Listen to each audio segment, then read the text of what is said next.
Can I just This is being live streamed right now at Rutgers Against Campus Militarism. So if anyone could get their phone and share that out further and wider now while it's going on, that'd be awesome. Thanks.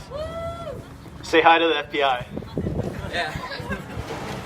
So, my name's Matt. I'm the Educational Development Officer of Anakbayan, New Jersey, a Filipino youth and student organization fighting for national democracy and progressive change in the Philippines, and also fighting for the welfare of Filipinos here in the U.S.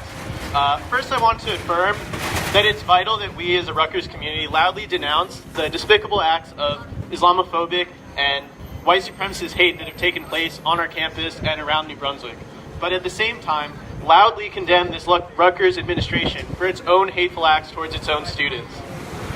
The title of the symposium taking place in there is called Fighting Hate While Preserving Freedom. So tell me, how can Rutgers claim to be fighting hate when its president at a town hall last year said that hate speech is something that should be protected?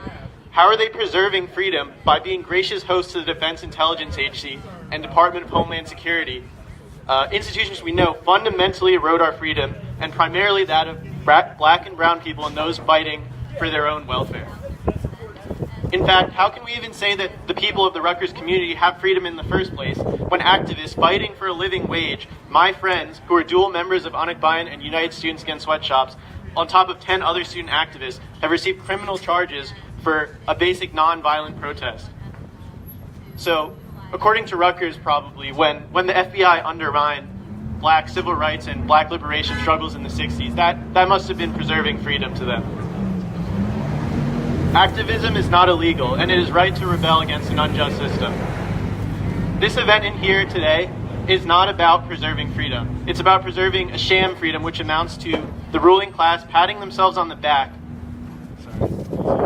for giving token speeches against hate, but never confronting the real structures of oppression that cause hate: white supremacy, patriarchy, and capitalism. It is not freedom for the vast majority of us who suffer from these systems. The Filipino people are well acquainted with the crimes of U.S. intelligence, and our country has in fact been a testing ground for all kinds of intelligence strategies and tactics aimed at containing and pacifying any movement towards real sovereignty and freedom. The Philippines were one of America's first overseas colonies, and its capital, Manila, was host to a CIA training facility as early as the 1950s. The tactics of counterinsurgency and undercutting mass movements with bribes and superficial development aid were first applied in the Philippines and later in other U.S. colonies, as well as turned inward to the U.S. people themselves.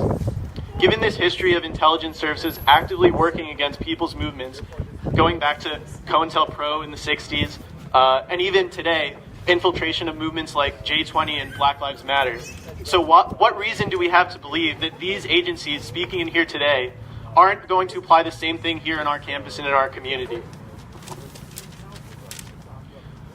So, what is the legacy? I just want to talk a little bit about what's the legacy of U.S. intelligence and imperialism in the Philippines today. The Philippines continues to be of great interest to the imperial war machine because of its strategic geographic location, potential for agriculture, and rich mineral resources. The Philippines is extremely rich, but its people are devastatingly poor. The U.S. sends tens of millions of dollars of aid, both in military aid and development aid, to pacify and control the Filipino people on the armed front and the civilian front, respectively.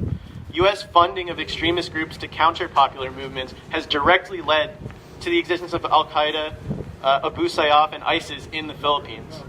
The existence of these groups serves to destabilize the region, discredit real people's struggles, and justify U.S. intervention. These harsh realities were manifested most clearly in the siege of Marawi last year, where the whole city of Marawi was shelled to a husk under the advisory of U.S. Special Forces. Almost its entire population remains displaced in inadequate and inhumane temporary shelters and faces intense food shortages up till today. This is the legacy of U.S. intelligence. So, this event here today really shows Rutgers' priorities and who their allegiance really lies with. U.S. intelligence agencies in service of the U.S. ruling class and its war machine have an astounding track record of spreading hate, undermining freedom, and violently opposing those seeking just a better life for oppressed people. Rutgers has no problem inviting these people to speak on our campus and providing a pipeline for its students to even work for this vile war machine. Rutgers administration is against your liberation. We must call for U.S. intelligence to get the fuck off our campus. Rutgers administration is against your liberation. Thank you.